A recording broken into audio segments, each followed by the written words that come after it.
Hello students, welcome in chemistry class. और आज इस क्लास में हम डिस्कस करेंगे calculation of number of atoms पर यूनिट सेल और साथ में पढ़ेंगे relation between edge length and radius of atom. ठीक है, इससे पहले बच्चों आपको पता ही है यूनिट सेल के बारे में। यूनिट सेल क्या होता है? Unit cell actually smallest unit है जो कि बार बार रिपीट होके क्या बनाती है, जनरेट करती है क्रिस्टल लैटिस या स्पेस लैटिस। ठीक है, अब इस यूनिट सेल को हम अलग अलग ढंग से रिप्रेजेंट कर सकते हैं। इस फिगर में बच्चों ये रिप्रेजेंटेशन ही दिखाई हुई है यूनिट सेल की। आप जो है ये जो सबसे पहले वाला स्ट्रक्चर देख रहे हो ना, it is known as open structure. अब ये जो ओपन स्ट्रक्चर है, इसमें यहाँ पर जो लैटिस पॉइंट्स हैं ना इस क्यूब के अंदर, वो सिंपल रिप्रेजेंट कर रहे हैं सेंटर ऑफ एटम, क्योंकि हमने एटम्स को क्या कंसीडर किया हुआ है, हार्ड स्फेयर्स कंसीडर किया हुआ। तो इस ओपन स्ट्रक्चर में ये जो लैटिस पॉइंट हैं, they represent simply centre of atom. ठीक है, दूसरा ये जो प्रेजेंटेशन है, it is known as space filling representation. और इस स्पेस फिलिंग रिप्रेजेंटेशन में बच्चों हम क्या करते हैं, यहाँ पर हम एटम्स का एक्चुअल साइज शो करते हैं। ठीक है, और ये जो थर्ड रिप्रेजेंटेशन आप देख रहे हो, this is actual portion representation. Actual portion representation का मतलब है कि यहाँ पर एक एटम का कितना पार्ट जनरली एक क्यूब के अंदर आता है, उसको हम एक्चुअल पोर्शन रिप्रेजेंटेशन बोल देते हैं। ठीक है, तो एक यूनिट सेल को हम इन 3 तरीकों से रिप्रेजेंट कर सकते हैं। ठीक है, अब यहाँ पर हम कैसे नंबर ऑफ एटम्स पर यूनिट सेल कैलकुलेट करेंगे। भाई, एक यूनिट सेल में टोटल नंबर ऑफ एटम्स कितने होंगे, हम सारे पार्ट्स को जो है काउंट करके तब नंबर ऑफ एटम्स पर यूनिट सेल निकालते हैं। तो सबसे पहले लेते हैं सिंपल क्यूबिक यूनिट सेल। ठीक है, सिंपल यूनिट सेल में नंबर ऑफ एटम्स कितने आएंगे पर यूनिट सेल। तो सिंपल यूनिट सेल क्या होता है बच्चों, आपको पता है, simple unit cell represent atoms at the corners only. ठीक है, जहां पर एटम्स कॉर्नर्स पे प्रेजेंट हो, हम उसको क्या बोल देते हैं, सिंपल यूनिट सेल। अब यहाँ पर जो एटम कॉर्नर्स पे प्रेजेंट है, उनका कंट्रीब्यूशन कितना होने वाला है। ठीक है, अब इसके लिए बच्चों हमें एक्चुअल पोर्शन स्ट्रक्चर को देखना पड़ेगा। आप अगर इस एक्चुअल पोर्शन स्ट्रक्चर को ध्यान से देखें तो यहाँ पर ये जो इस क्यूब के अंदर ये पोर्शन आ रहा है ना, इसका आप देखो, एक पार्ट ये है फर्स्ट पार्ट। अगर सेम पार्ट में इस साइड बनाती हूँ तो सेकेंड पार्ट हो जाएगा, और अगर उसके एडजेसेंट थर्ड पार्ट, और जो है उस थर्ड पार्ट के एडजेसेंट फोर्थ पार्ट, और फिर ये मेरे पास क्या बन जाएगा, एक हेमी स्फेयर बन जाएगा। ठीक है, 4 पार्ट मिला के एक हेमी स्फेयर बना। ठीक, और अगर सेम 4 पार्ट्स उसके ऊपर ऐसे शो कर दिए जाएं तो हमारे पास क्या बन जाएगा, ये दूसरा हेमिस्फेयर बन जाएगा। ठीक है, तो कितने, जो एक पूरा स्फेयर बनाने में हमें कितने पार्ट्स जोड़ने पड़े बच्चों, ऐसे 8 पार्ट्स। ठीक है, तो कहने का मतलब क्या हुआ कि इस क्यूब में इस 8 पार्ट में से कितना पोर्शन प्रेजेंट था, सिर्फ 1 पार्ट प्रेजेंट था। ठीक है, टोटल 8 पार्ट्स में से इस क्यूब के अंदर कितना प्रेजेंट था, 1 पार्ट प्रेजेंट था। ठीक है, तो हम क्या बता देंगे, हम कंट्रीब्यूशन,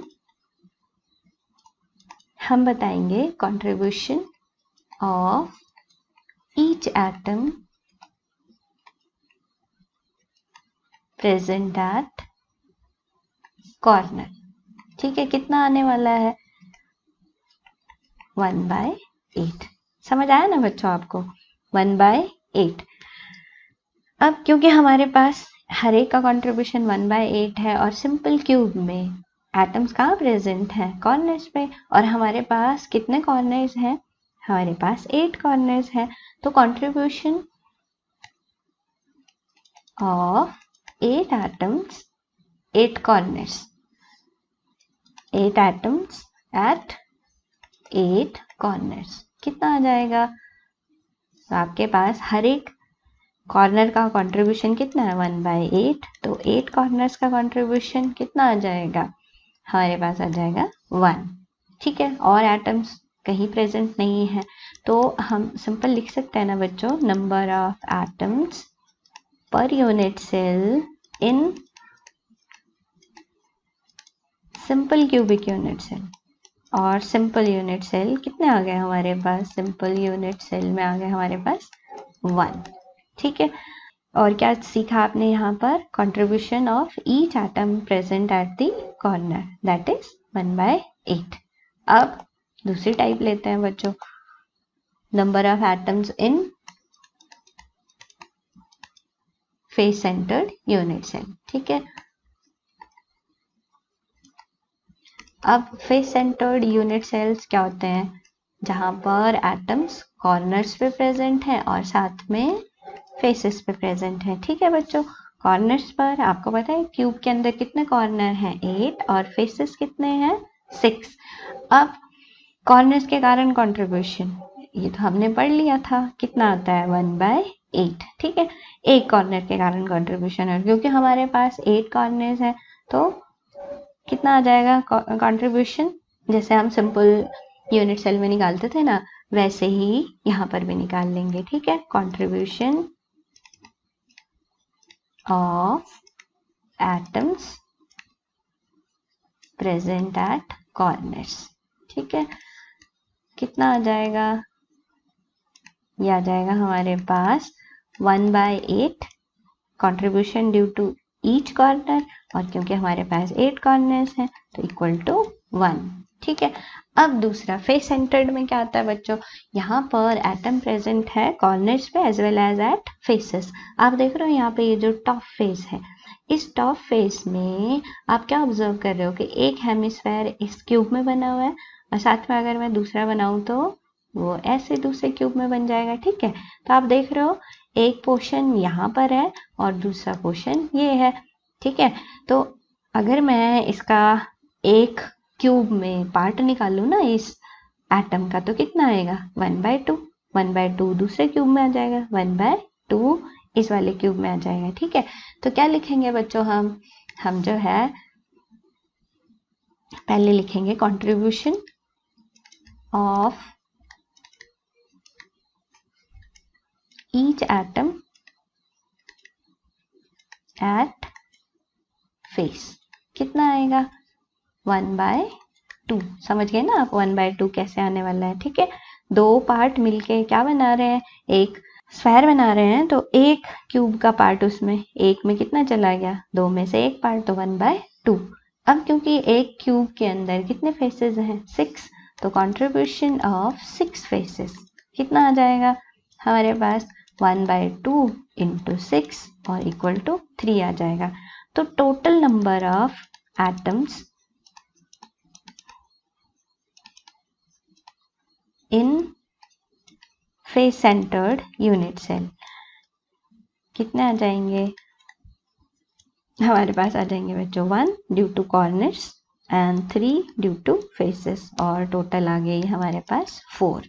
ठीक है, तो आपने यहाँ पर सीखा FCC face centred unit cell में नंबर ऑफ एटम्स पर यूनिट सेल 4 आ गया, और साथ में contribution due to each phase आपने सीखा, कितना आ गया 1/2।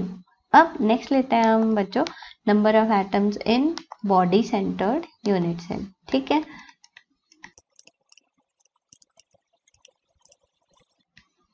अब बॉडी सेंटर्ड यूनिट सेल क्या होता है आपको पता ही है, जब एटम्स कॉर्नर्स पे प्रेजेंट हैं और साथ में within the body of unit cell, within this unit cell present है। ठीक है, तो अब यहाँ पर कंट्रीब्यूशन ड्यू टू कॉर्नर्स तो आपको पता ही है, कंट्रीब्यूशन ड्यू टू कॉर्नर्स, क्योंकि हमारे पास 8 कॉर्नर्स हैं और हर एक कॉर्नर का कंट्रीब्यूशन कितना है 1/8, तो कितना आ जाएगा, ये हमारे पास 1 आ जाएगा। अब दूसरा एटम कहाँ प्रेजेंट है बच्चों, कॉर्नर्स के अलावा within body of unit cell, तो आप देख रहे हो यहाँ पर ये पूरा जो स्फेयर है, ठीक है, ये पूरा ये इसी क्यूब के अंदर आ रहा है ना, ये जो आप देख रहे हो। ठीक है, तो ये पूरा स्फेयर इसी के अंदर आ रहा है, तो क्या बता देंगे हम, contribution due to atom within body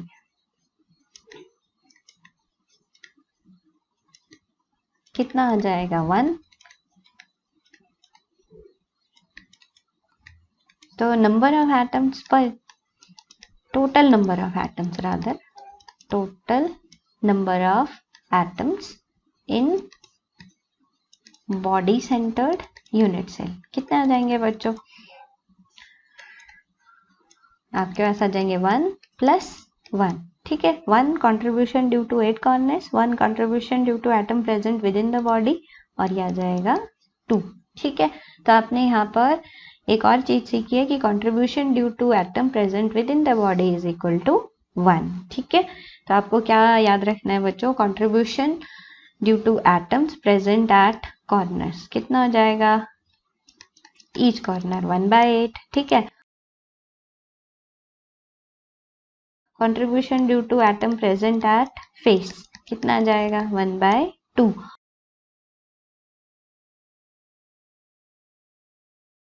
और एक और चीज याद रखनी है आपने, contribution due to atom present at edge centres, ठीक है। एज सेंटर्स पे अगर एटम प्रेजेंट हो तो उनका कंट्रीब्यूशन 1/4 होता है, ठीक है। तो ये चीजें आपने याद रखनी है।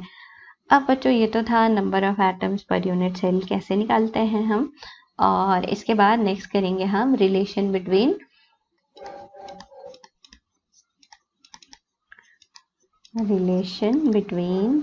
एज लेंथ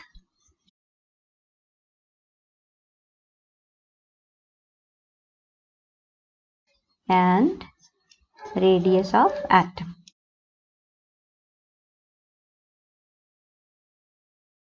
ठीक है, तो कैसे रिलेशन हम कैलकुलेट करने वाले हैं यहाँ पर? सबसे पहले सिंपल यूनिट सेल में ले लेते हैं बच्चों। This is simple unit cell. अब सिंपल यूनिट सेल के अंदर atoms are present at corners, ठीक है। अब कॉर्नर्स पे प्रेजेंट है तो ये वाला स्ट्रक्चर कौन सा देख रहा है? एक्चुअल पोर्शन स्ट्रक्चर, ठीक है। अब यहाँ पर एज लेंथ क्या होगी बच्चों? मान लो ये पॉइंट ए है और ये पॉइंट बी है, ठीक है। तो ए और बी के बीच में जो डिस्टेंस है, ठीक, क्यूब में आपको पता है सारे एजेस बराबर होता है। अगर इसको हम सिंपल क्यूबिक यूनिट सेल लें तो ए बी जो एज लेंथ है, इसी तरह से मान लो यहाँ पे बी सी लिख दूं तो ये सारी एज लेंथ क्या होंगी? बराबर होंगी, ठीक है। तो एज लेंथ को जनरली हम रिप्रेजेंट करते हैं किससे? ए से, ठीक है।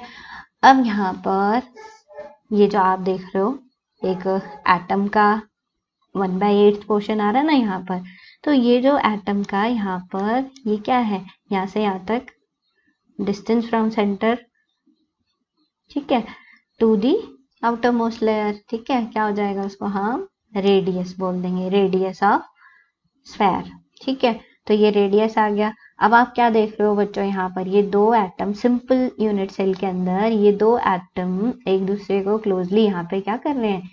एक दूसरे के कंटेक्ट में क्लोजली, ठीक है। तो आर और R, A B equal to, अब मैं क्या लिख दूंगी? ए बी जो कि क्या रिप्रेजेंट करी? एज लेंथ, ठीक है। ए बी एज लेंथ, या पहले मैं ना इसको ए बी लिख देती हूँ। ए बी रिप्रेजेंट करी एज लेंथ और इट इज इक्वल टू कितने के इक्वल है बच्चों? ये 2r देख रहे हो ना आप, या a is equal to 2r, या r इज इक्वल टू आप लिख सकते हो a/2, लेकिन कहाँ पर? सिंपल यूनिट सेल में। और अगर आपसे पूछ लिया कि how a is related to diameter तो क्या लिखोगे आप? a is equal to simple d, तो a is equal to d, लेकिन कहाँ पर? सिंपल क्यूबिक यूनिट सेल में, ठीक है। दूसरा ले लेते हैं बच्चों हम, ये मेरे पास दिखाया हुआ क्या? Face centred cubic unit cell. अब इस face centred cubic unit cell में क्या देख रहे हो आप? Atoms are present at corners as well as at the faces, ठीक है। अब ये जो ए और बी है ये क्या रिप्रेजेंट कर रही है यहाँ पे? Edge length. मान लो ये पॉइंट ए और बी पॉइंट्स हैं ये, ठीक। अब आप देख रहे हो बच्चों यहाँ पे ये जो फेस पे एटम आ गया, इसके कारण ये जो आर है और आर है, ठीक है, रेडियस, क्या ये दोनों एटम के रेडियस एक दूसरे को टच कर रहे? नहीं। तो a is equal to 2r तो हो नहीं सकता ना यहाँ पर, जैसे हमने सिंपल यूनिट सेल में पढ़ा था। तो a और r किस तरह से रिलेट करेंगे आपस में, इसको हमें कैलकुलेट करना पड़ेगा, ठीक है। तो इसको कैलकुलेट करने के लिए सपोज ये वाला पॉइंट हम C ले लेते हैं बच्चों यहाँ पर, ठीक है। अब यहाँ पर क्योंकि हमने इसको रिलेट करना है तो मैं क्या करूँगी, ए और सी को यहाँ पे ज्वाइन कर लूँगी। अब बच्चों आप देख रहे हो यहाँ पर ये एटम जो फेस पे प्रेजेंट है, ये एटम्स जो कॉर्नर्स पे प्रेजेंट है उनके साथ भी रिलेट हो रहा, ठीक है। तो in right angle triangle A B C, ठीक है, ए बी सी, ये राइट एंगल ट्राइंगल बन गया मेरे पास। मान लो मेरे पास ये ए है, ये बी है और ये सी है। तो right angle triangle A B C में हम क्या लिख सकते हैं, A C square is equal to A B square plus B C square लिख सकते हैं ना बच्चों। पाइथागोरस थ्योरम आपने लोअर क्लास में पढ़ी है। अब यहाँ पर ए बी क्या रिप्रेजेंट कर रहा है, ए बी या बी सी क्या रिप्रेजेंट कर रहा है, that is representing edge length, ठीक है। तो मैं क्या लिख सकती हूँ यहाँ पर, A C square is equal to A square plus B C is also representing edge length, so 2a square, A C square is equal to 2a square, और A C is equal to simple क्या लिख दूंगी बच्चों मैं, √2a। अब ए सी के अंदर आप यहाँ पर क्या ऑब्जर्व कर रहे हो, ए सी के अंदर बच्चों आप देख रहे हो यहाँ पर ये रेडियस, ये जो एटम प्रेजेंट है उसका रेडियस, और यहाँ पर इसका जो है डायमीटर या रेडियस प्लस रेडियस, और फिर ये जो सी पॉइंट पर एटम प्रेजेंट है लैटिस पॉइंट पर उसका रेडियस। तो ए सी इक्वल टू क्या लिख सकती हूँ मैं, सिंस हम बताएंगे since A C is equal to 4r, therefore क्या हो जाएगा मेरे पास, therefore 4r is equal to √2a है ना, और इसको कैलकुलेट कर लेंगे, r is equal to √2a/4। अब ये √2 यहाँ से हटाएंगे अगर हम बच्चों, तो क्या आ जाएगा हमारे पास, r is equal to multiplying and dividing by √2, तो ये जो है मेरे पास इस तरह से आ जाएगा, ठीक है। और फाइनली आ जाएगा a/2 √2, r is equal to a/2 √2। तो ये आपने याद रखना है किसके लिए आया बच्चों, ये हमारे पास ये आ गया मेरे पास face centred cubic unit cell के लिए, ठीक है। और अगर आपने d लिखना है तो क्या आ जाएगा, d is equal to a/√2, ठीक।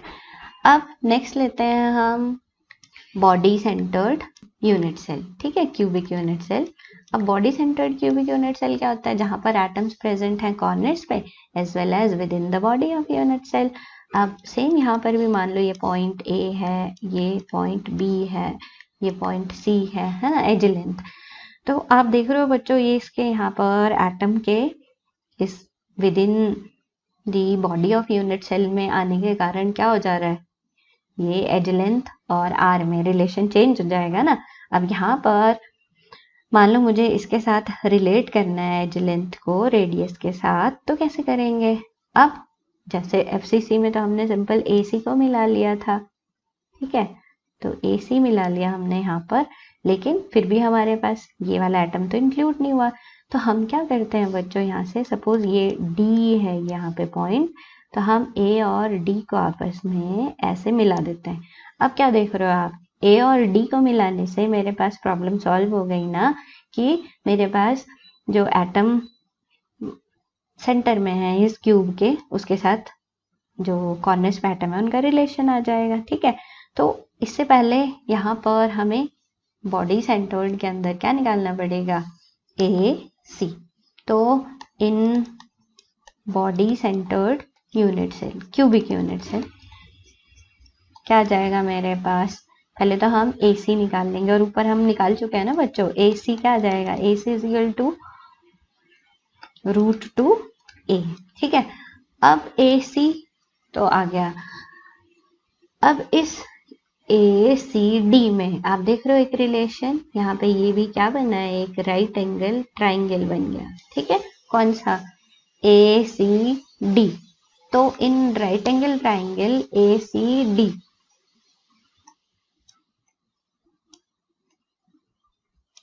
मान लो यहाँ पर मेरे पास ये ए है, ये डी है और ये सी है, तो ए सी डी में, ठीक है बच्चों। तो क्या बताओगे आप, सेम यहाँ पे पाइथागोरस थ्योरम अप्लाई करोगे आप, A D square is equal to A C square plus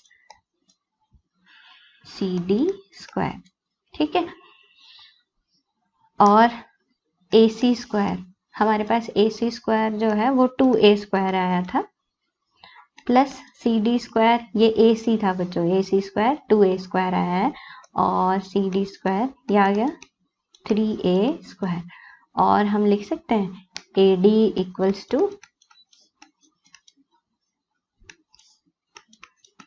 √3A। अब बच्चों AD इक्वल्स टू, आप इस फिगर में देखो, AD इक्वल टू क्या आएगा, आपके पास ये R और फिर यहाँ पर ये जो एटम है इसका R और फिर इस एटम का R, तो 4R हो गया ना। तो मैं क्या लिख सकती हूँ,